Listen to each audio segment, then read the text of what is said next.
40 ปีเพิ่นเนาะบ่ได้เห็นหน้ากันโอ้40 ป้าย 40 ค ปี อยที่ต่อน้ำก้นอยู่เล่าอยู่อันแคนาดาเขาว่าประกาศหาบ่ได้เขาว่าคนต่างประเทศกฎหมายเขาบ่ให้5 คนเขาว่าคันว่าเราสิติดต่อหาจักหน่อยเราติดต่อมากลับมาเองเขาว่าอย่าฮู้บ่คอยกำลังไปวัดน้องตัวบ่ฮอดทิศ ผู้นี้เจ้าได้มาลุงเค็ดอลีวัดตัวนี้โอ้ ไปวัดน้องตัวไหน ไปบ้าบ่แม่นน้อยๆได้ ไป ครู วั วั ด ด ต้นอยากให้เห็นอยากให้พ่อบ่เป็นอีสังบ่เจ็บบ่ไข้ก็ดีใจบ่ให้เห็นเจอบ่ฮู้เจ้าลุงไผ นี่ เห็นว่า อันนี้เป็นหู เด้ ใส่ เห็น แล้ว บ่ตัวนี้แห้งเท่ตัวนี้ แต่ปีใด นี่ จะถ่ายแต่ปีใดเด้อ นี่ด่าเจ้าแห้งน้อยๆ มีจดหมายเด้อโอ้ บักออกมาบางหนึง ตัวผู้อังกฤษว่ะ นี่บักเดวิด นี่ดีวิต ก็จะเขียน ฮอดนี่ตอนเพิ่นยังเป็นบ่าว นี่บ่ โอ้ โอ้บ่ได้สิจื้อ ตอนอยู่อเมริกาตอนเพิ่นมาเลยนี่ มันต่างกัน ตา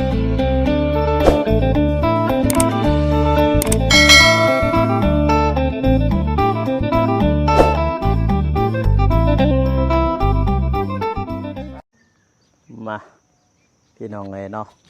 เปิดภาพใหม่ก็มื้อนี้บ่าวโกมาอยู่ที่บ้านกระดับระว่างพี่น้องเอ้ยเกินกับเมืองสารวันแขวงสารวันพี่น้องเอ้ยเนาะต่อมื้อนี้มาง่ายมาตามหาญาติพี่น้องเอ้ยเนาะคนลาวด้วยกันพี่น้องเนาะ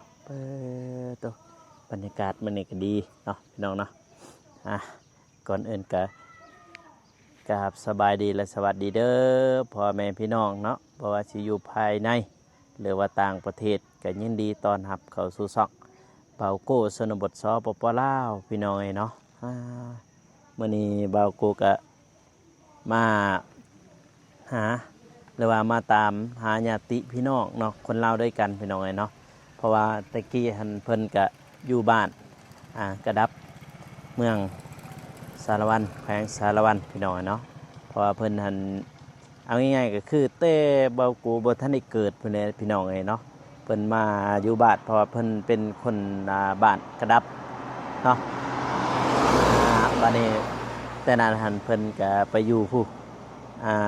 แต่ปี2000แต่ปี1995เพิ่นเลยพี่น้องเพิ่นมายามบ้านเทื่อที่1เนาะแล้วก็หลังจากนั้นเลยก็กลับไปต่างประเทศอเมริกาเพิ่นเลยพี่น้องเนาะบัดนี้เพิ่นกลับไปหาแล้วก็บ่สามารถติดต่อทางครอบครัวหรือว่าญาติพี่น้องเพิ่นเนาะพี่น้องเนาะพี่น้องก็บ่สามารถติดต่อหาเพิ่นได้พี่น้องเนาะบัดนี้เพิ่นเห็นทางช่อง YouTube บาวโกพี่น้องเนาะเพราะว่าบาวโกเป็นคนท่าแตงเนาะเพิ่นเห็นเพิ่นก็ท่าแตงกับกระดับมันก็จะบ่ได้ไกลจากกันนะพี่น้องเนาะเพิ่นก็ติดต่อหาให้บาวโกมานำหาญาติพี่น้องเพิ่นตอนนี้เพิ่นก็อายุ69ปีเลยพี่น้องป้าตุ๊เพิ่นบ่ได้มายามบ้าน40กว่าปีเลย50เลยพี่น้องเนาะที่โตบัดนี้เพิ่นให้เบาโกมาติดต่อบัดนี้เบาโกก็เพิ่นก็ติดต่อหาเบาโกตั้งแต่ปีกายเพิ่นเลยพี่น้องเนาะเพิ่นติดต่อบัดนี้เบาโกก็บ่ได้มาเพิ่นก็คิดว่าสิมาติดต่ออีกรอบที่2พี่น้องเนาะเพิ่นติดต่อรอบที่2บัดนี้เบาโกก็มาหาญาติพี่น้องเพิ่นพี่น้องเนาะก็บังเอิญมีผู้เสียชีวิตแน่แล้วก็มีผู้ยั่งแน่พี่น้องเนาะที่ตกพี่น้องเพราะว่าญาติพี่น้องเพิ่นก็บอกละเอียดเบิดพี่น้องเนาะนี่ก็คือญาติพี่น้องเพิ่นคือกันพี่น้อง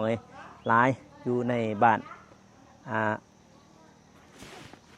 น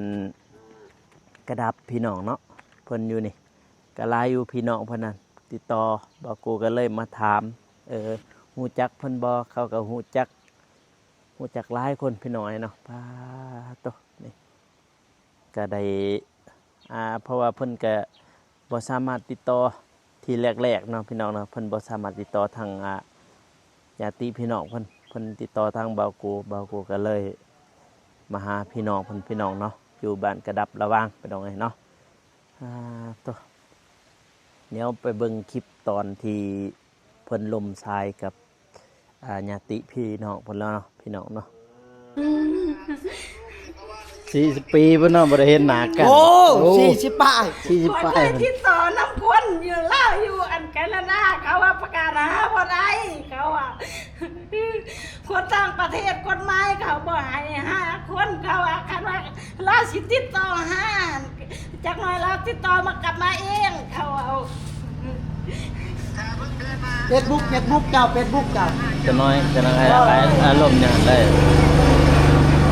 Facebook เจ้านี่กำลัง9 โมงกลางคืนจะนายลูกอย่างน้อย เพิ่น9 ดี โมง จะยั่งดีออกมา ครับเขาบ่ทันแน่นอนครับ กลับบ้าน โดยแม่เฒ่าก็เสียอยู่ในเฮือนนี่แหล้วโทรหาแต่ก็บ่ได้ติดต่อทางไหนก็บ่ได้คิดว่าลุงใช่แล้ว จะเฮ็ดบุญไปเว้า จะเฮ็ด อย่าเฮ็ดบุญ จะเฮ็ดบุญหาแหละเนาะ นี่คอยสิให้จ้าลุง ให้น้องโอ้ส่งมาพี่โลด นี่จะส่งให้คอยแน่เนอะนี่นะจ้ะอันนี้แล้วเฟซบุ๊กเขาไปนี่ร้อนมัน เมื่อใด แม่นคอยอันลูกซาแนลคอยหัน ผู้เจ้าหูบน้อยๆมาเด้หูบอูบมันเด้เจ้ามาพี่ ปีนั้น แต่ยังนี่น้อยพุ่นเนาะ เออ โอ้ยังนี่น้อย คอยยังน้อยๆคอย คอยว่าจะได้เกิดอีหยังแล้วคำนั้น คอยติดต่อหามี แต่ขอยยินเพิ่นเล่ามาก็ซ้ำบ่ทันได้เกิดนะแต่หนึง คนต่างประเทศคอย แต่ปี1900เพิ่นบอกเพิ่นว่าตัวเองมายามเพิ่นว่า เขาว่าบ่ได้เขาว่า เออ เขาบ่ให้ติดต่อเขาว่าจักหน่อยคันเราสิติดต่อมาหันเราหา ลูกยังมีชีวิตอยู่ โด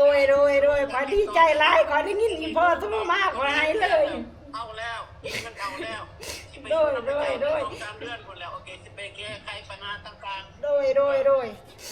ไปหาเจ้าเซตหามีคนลาวอีกผู้หนึงคนลวงพาบ้างหันเราไปเอาผัวต่างประเทศก็เซตหาเอารูปจะส่งไปแล้วก็รูปอีเมลส่งไปตามหาให้คอยเนเด้อเราว่าคอยยังคาเวียคอยหาให้เจ้าบ่ได้เราว่าคอยก็หามันยาก ๆเยอะจะไปเอาตั้งหาบ่ได้โอเคคอยเองจังหวัดคอยเองมันคนลาวอยู่เมืองประเทศอยู่ต่างประเทศในห้องบ่ได้บ่ฮู้จักกันเพราะว่าเป็นอยู่ทางใต้ทางเหนือมีแต่คอยผู้เดียวเลยฮู้จักเจ้าเนี่ย โดย คอยกันนอนกับบ่รับนอนย่าแม่เสียบ่ได้แน่ เสียหันมาเสียหันไม่เท่าได้ละบ่8 ปี ให้ไปเอาลุงประสิทธิ์ให้ไปเอาพวกแข้งให้มัดได้น้อง อันนั้นเราเสียในเฮือนไม่เท่าอันนาบ่าวจันหันเราไปอยู่ลิเจืองเราไปเฮ็ดสวนอยู่พุ่นพอดีเรามาเสียในอัน ผู้ใดยังอยู่นี่นะเพิ่นมาแล้วจะโทรแล้วผู้ใดยังอยู่อันนี้ ลิ จะโทร เจือง เลย มัน ตอน ขึ้ นี้ น ก็ กับ ได้ เครือเมืองปากซองได้แข้งปากซอง บ้านเล่าแหละบ้านเล่าแหละ บ้านคอยก็อยู่หันกันบ้านพ่อแม่เขาอย่า โอ้ อยู่หันบ้าน เจ้าลงคลิปบ่ ลองคลิปวันนี้แต่ก่อนคอยอยู่ท่าแต้งวันนี้ โอ้คอยหันตามหาประกาศหานับแต่ว่าเห็นผู้คนลาวอยู่ในต่างประเทศแล้วก็เซตหาตามลูก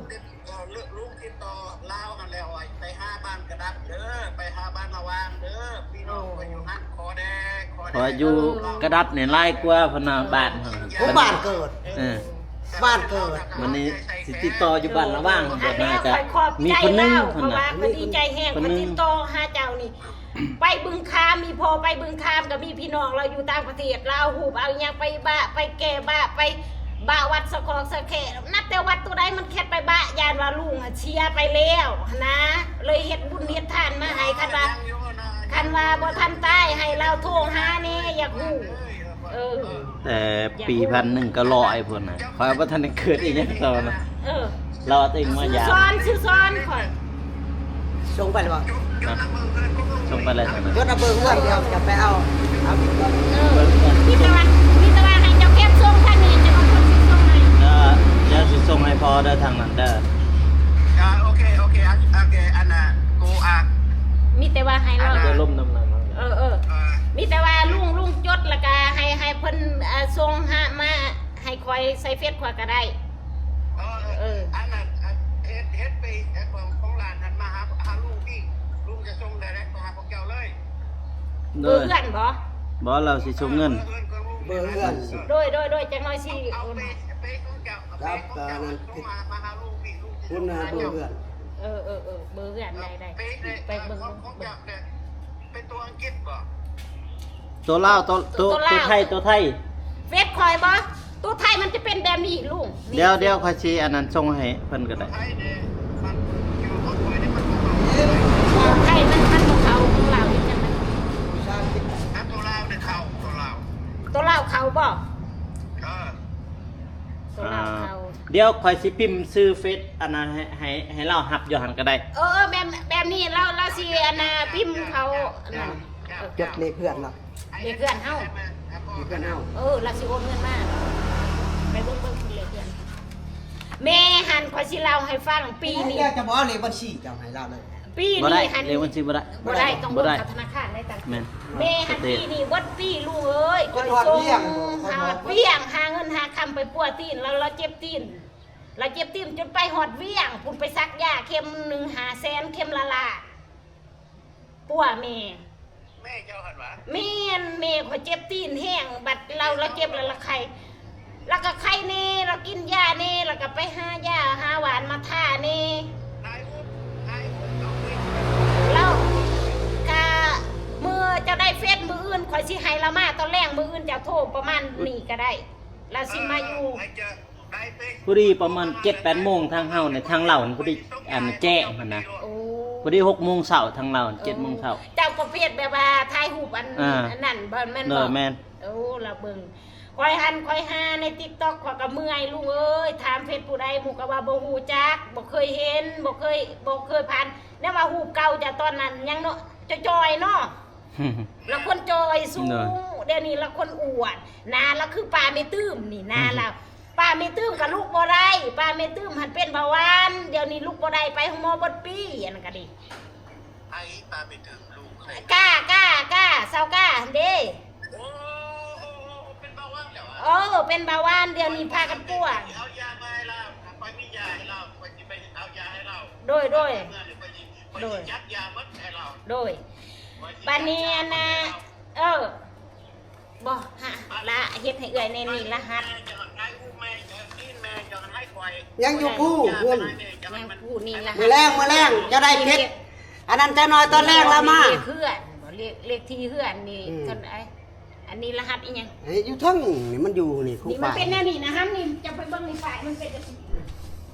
มันเป็นเรื่องนี้เด้หน่วยซองรหัสเพื่อน หน่วยซองนี่นี่อยู่ลุมนี่ เออ เลขอันนั้น อันนี้ แปด พ่อเอามาไว้ไว้ดี๋ยวไป เลขตัวใดก็ได้ ไปใส่กับนกเอาไปใส่กับคาบให้เห็นบ่อยู่ดีมีแห้งหั่นเจ้าฮู้บ่ลูกข่อยเมื่อบ้านผัวข่อยหันข่อยเมื่อบ้านผัวข่อยก็มีผู้หนึงป้าข่อยหันลุงเราอยู่อันน่ะมีกล้าคือกันเราว่าซ้อนเอ้ยคันจะอยากได้หูบลุงจะหรือว่าจะอยากให้เพิ่นตามหาเจ้ามาเด้อล่ะจะมาหาให้เพิ่น มียังมดผูกเจ้าอีช่างยังมด ย่างเบิดไปให้เขาเบิ่งผัดเดียวนี่เจ้าผัดอ้วนตอนนั้นเจ้าผัดจอยๆ แต่เบิ่งขอมือหาหูข้าหนึ่ง เนี่ยเจ้าจะเฮ็ดป้ายจะนี่เอา แห้งมือ ใส่ป่า แห้งอ้วน ใส่ป่า เดวิดกับอ้วน บ่พอรถดีใจใส่สบายดีป้าสบายดีสบายดี ตาปีละ กิน กินข้าวแล้ว กินข้าวแล้วบ่กินยัง กินแล้ว ดีใจร้ายที่ได้เห็น ขอบใจเด้อ ไปทางใดกันมีแต่นบแต่ขาดอยากให้เห็นอยากให้พ่อ สีมันท่าจะตายเอาหัวน้ำลูกจะเด้อ โดย เอาอาณาแบบนี้โอเคขอให้อาณาน้องผู้เห็นติ๊กบุ๊กส่งมาหาลุงเอง ได้ เรียกเขาเรียกนามเพิ่นเด้อ โดยได้ แต่จะตักเป็นพี่เป็นน้องกัน ได้ลูก คำที่ว่าค่าเรือแห่งนั้นคนน้องออกให้คนเดินออกก็ได้ ได้ แล้วว่ากันแล้วนี่โอเคไปหาได้ไปหาเราเองก่อน วัดน้องจวนเค็ดอะไรเว้ย คอยไปจะฮู้บ่คอยกำลังไปวัดน้องตัวบ่ฮอดทิศ วันนี้เจ้าไรมาลุงเค็ดอะไรวัดตัวนี้ คอยไป วัดน้องจั่วได้ ไปบ้าบ่แม่นน้อยๆได้ ไป ครู บ้าน วัด ไปต้นอยากให้เห็นอยากให้พ่อบ่เป็นอีสังบ่เจ็บบ่ไข้ก็ดีใจบ่ให้เห็นความหานี่บ่แม่นว่าหาแต่ปีนี้หาแต่2-3 ปีอีแม่จนว่าอี จัง แม่ มันเงินเป็นเท่าไหร่แหละคอย เราติดต่อแต่ปีกายผมนะ นี่บอก เพิ่นติดต่อแต่ว่าเขาบ่ได้ไป ปีใกล้นอดบ้านพุ่น เราให้ ทาง บุ้ เมื ม องพ่องพุ่น ไปหาญาติพี่น้องเราอยู่ตรงบ่แม่นเซเซตนะไปเจอตามไปเจออยู่แถวเซเซตสำนักแถวอันนั้น โอ้ยอันนั้นเพิ่นไปเที่ยวตะกี้อันนี้แห้งเจริญเซ็ตหั่น เดี๋ยวนี้เจริญ ได้ไสล่ะ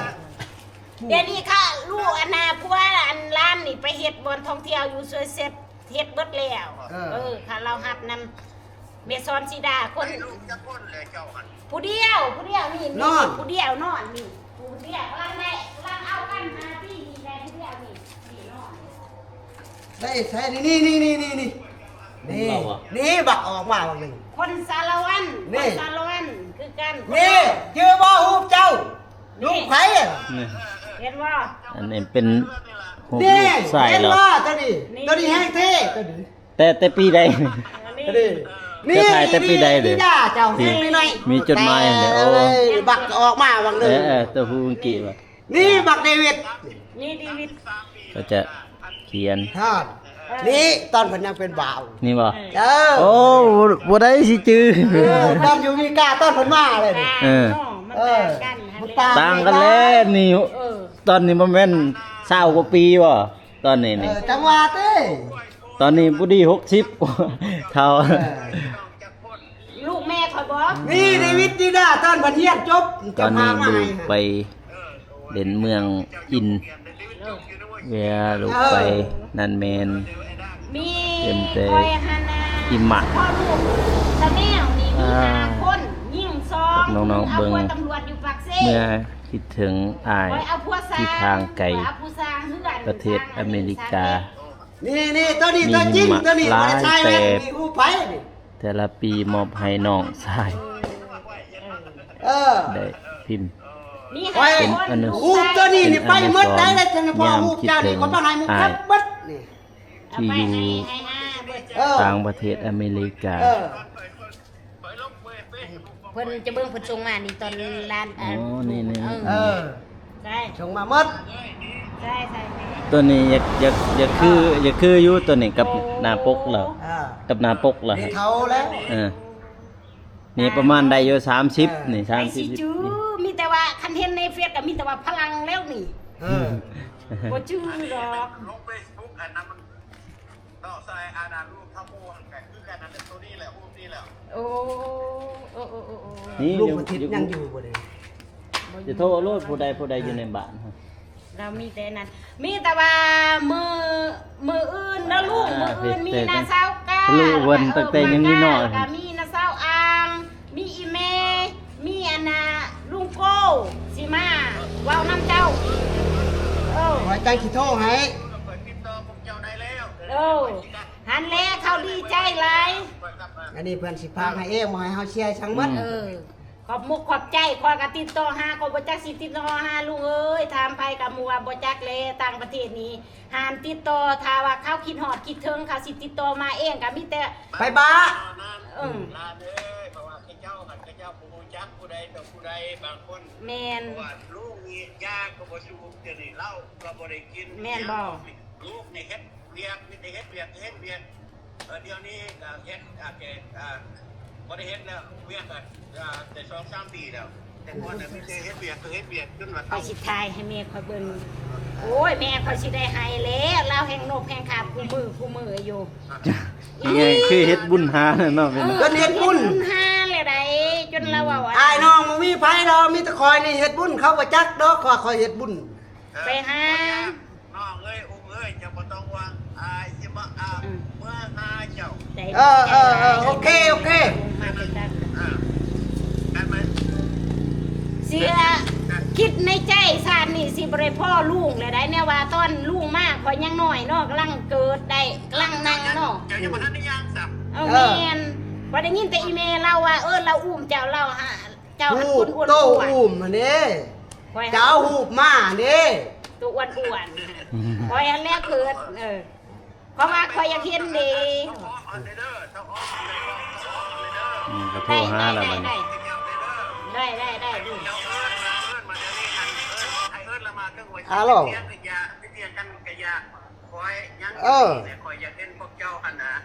ได้ นี่เด้คนถ่าแต่ง ใครที่โทรไป ไผจะว่าอัมโบ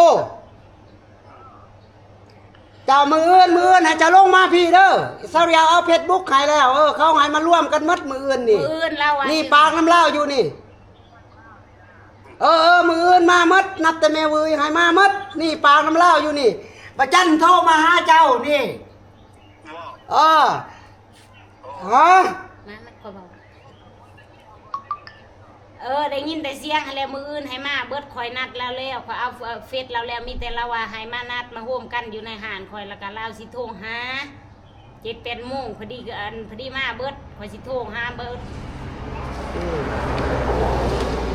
ย่าสิมาบ้านเฮาแล้ว ลาซิมาเราว่าอยู่ดีมีแห้ง3-4 เดือนลาซิมาหาเฮาเราว่าสิมายามเบิ่งมาเฮ็ดบุญบ้านได้จะอยู่ ไม่ใช่ หัวใช่จะน้อยขอเช้าเบอร์แล้วมีอันดอกขอเช้าเพชรแล้วมีอันมอนี่ก็ได้ คนน้อยๆนึงนะ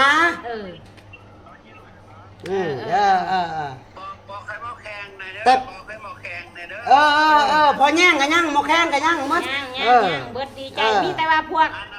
เท่าหันเสียบัดอันนั้นก้อนนี่ปางน้ำลาวเข้ามุดได้เลย บ่ได้เห็นกัน มี เป็น ซ่า ที่ โตกำลังติดต่อเตอะเนาะมีซ่า ลูกสาว ไปกะก่อนจะเนิ่มกำลังติดต่อเตอะเนาะเนาะ เนอะก็เห็นกัน นี่ก้าแต่ชื่อว่า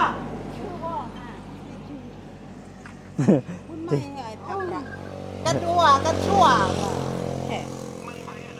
แม่เชื่องกันบัวกันชั่วเด้นี่ em lần xia rồi cầu bó cái mà em ấy đoàng mấy hồi à ăn cả đường em ăn mà xe đường ải nó mới chửi hoàng là น้ำรู้แฮ่ลุงเนาะลูกเอ้ยนั่งเอ้ยได้ไม่รู้อ่ะ แล้วน่าจะจื้อที่เนาะภาษาเนาะ บ่แล้วชื่อกะชื่อแบบน้อย นี่มาส่ง ngâm có lửi vậy đi hay บาง นั่งจัดเดียว บัดจื้อกับจื้อ เราชื่อแบบเราเว้าบ่คล่องบ่ท่อง chú đây mấy cái mỏ này นี่ đi ไอ้จวน ยังท่องกันแต่แม่ได้ตู้ นั่งห้องท่านเปิดประเทศ ประมาณ2 เดือนประมาณหรือว่าเดือนหนึงนี่แหละเราจะน่ามาอยู่ดอก อันเทศบ่ ยัง ท่านเปิดประเทศ นั่นก็ทำเปิดประเทศเขา เรามีแต่ทาสิขึ้นมานะเดี๋ยวนี้เราว่า เอกสารเรียบร้อยหมด แลน เบิดแล้ว สิมาทั้งนี้อ่ะ มาเฮ็ดบุญลงพระหันแล้วเตรียม ăn à cái keng cái chết đó là bên chú đi แล้วนั่งเลยเฮิมรอเตอเล่นนี่เจ็ดได้ปีหนึ่งรอจังเตอ เพื่อสิเพื่อ พอใต้ปีหนึ่งช่องปีแล้วก็มาหอด พอดีเมื่อ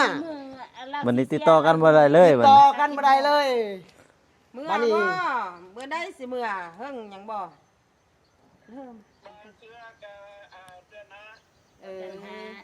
เดือนหนา เดือนหน้านี่แหละพอเขาสิเปิด mưa ya ban hầu đơ chú đi mới hèn đơ พอเป็น โอ้ยดีใจเลยจะฮับแล้วบ่ลุงไก่ลูกไก่ ดองฮูบแม่โอ้ยแม่นเลย chuẩn nuôi on đo จนกว่าเฮ็ดบุญ จนเห็นบุญเห็นอันนั้นมันเนาะ เฮ็ดบุญ ไป ให้ ว่า เรา ได้น้องเอ้ยอธิษฐานซะถูกคันเรายังเราอันนั้นหันเราบ่เป็น เราก็ติดต่อเราติดต่อทางข่อยอันประมาณ2 เทื่อบางปีกายนี่เทื่อนึงเราติดต่อเป็นนี่เทื่อนึง แบบว่าข่าวแบบไทยนั่นน่ะ วันนี้เราก็ เลย เราว่าพี่น้องเราอยู่อีช่าง ระวัง ระว่างคนนึงแต่ว่าอยู่กระดับนี่หลายสุดเราอ่ะ แม่ตื้อน้องสาวติดเหล้าได้ติดเหล้าได้ผู้นั้น คนมาอยู่หัน ผู้ที่3กับนิโกดิ ทั้งหมด8-9 คนเนาะนะเพิ่นบอกให้ไปหา จันแวดิจัน พอดีไปถามอันนั้น ใช่ ใช่ ห้ามม่อนเด้อให้ไปบอกอีเมย์ให้มาตอนแรกห้ามม่อน เป็นอันซ่าและก้าน้องสาวคนอยู่บ้านระหว่าง อ๋อ แล้วกู มือแรกนี่สิไปบอกให้เบิด แม่ แล้วมื นี่ อ อัน อื่น น่ะ มา ยังมือเอง เราโทรหาข่อยตั้งแต่มือว่านมือซื่นนี่ อันแนวบ่จั จั น น อันโลดจันจัน อ้างดิ มีซากาโกอ้างแนวแล้วก็จัน6 คนพี่น้องเขาเล่าแบบพี่น้องพ่อ พี่น้อง แม่ ติด เดียวกัน6 คน ติดเลย อ้างไงกูอายดิ ของแล้วอันน่ะอ้างติดเอ้ยเริ่มภาษาอังกฤษ ลูกเราจนนั่นน่ะพ่อเนาะ ในแล้วว่า ไม่เยอะไม่เยอะ จะเบิ่งยังไงฮะ ไม่เยอะ จะเบิ่งในโทรศัพท์จ้ะเห็นบ่เพิ่นครับครับ แกว่าลงมาข้าวปูหั่นแล้วก็ ดีครับล่ะ ขนมไม่เยอะเด้อขึ้นก็ไม่จะเมีย โดย ลูกหลานน่ะนะลุงโก้หันก็เอาผัวเอาเมียเบิดแม่เล่าแล้วก็ โอ้มีแหงเยอะ วันมาหาพวกเจ้านี่นะผู้นี่เนี่ย ฮะ โอ้ ค่อยก็ซื้อโกคือกันเด้อ เลิก เด้อ ดีกว่า ซื้อโกคือกัน แต่ว่าซื้อ เลยติดต่อน้ำเจ้าก็ได้ผลแท้ โดย คุณแม่ตอนน้ำลูกหลานเนอะ พอ โอเคอันหลังจากเบาแล้วแหละส่งธนาคารเจ้าละ โดย พอลุงนี้สิส่งอันขาเหือแห้งน้ำมงน้ำมันเจ้า โดย แต่ขนาดเมื่อใดอัน วัดหนองจวงอันนึงค่ะ เมื่อใดแกลุงกลับเมื่อเยี่ยมยามแล้วเฮ็ดบุญชินกินทานน้ำแม่หัน ปากเด้อเด้อล่ะเด้อมื้อใดเพิ่นมาแล้วก็สิโทรหาเจ้าให้เจ้าลงมา ครอบครัวหันแหละพวกน้องทีมพวกน้องก็สิมากันลูกหลานก็สิ โด มาย กัน โอ้ยใกล้ๆกันใกล้ตลา โอ ด เคอาดาคอว่าคันว่าสั้นๆกลับไปว่าเฮา2คนเนี่ยเว้ากันตกลงกันแล้ว โดยแต่แล้วฮะโดยก็ได้ธนาคารโชคพอส่งเงินไปให้เจ้าแล้ว แต่ต่อธนาคารแล้วให้เจ้าอันที่โทรบอกให้เจ้าไปเอารถ โดย โอเคตอนนั้นเนาะ โดยอ่ะ ขอบใจเด้อ โดย โดยเจ้าฮับแอปแล้วคอยซีแซด5บัตรจะว่างแล้วเจ้าโทรหาเฟซคอยน้อง มิแต่จะโทรไปหาเราเลยรถ มีแต่ว่าคอยว่างแล้วคอยสิโทร จนเราจะจื้อบัดนี้ คอยสิว่างเพิ่นน่ะ มารถโอเคไปหามือใดโอเคลูกสิกลับเมื่อแหละก็เป็นเจ้าเปลี่ยนของเจ้านั่นน่ะเด้อ โดย ของเจ้านี่แหละ โดยบอกแกไล่เรียต่าง เราเฮ้ยคนไรลาวทำโดย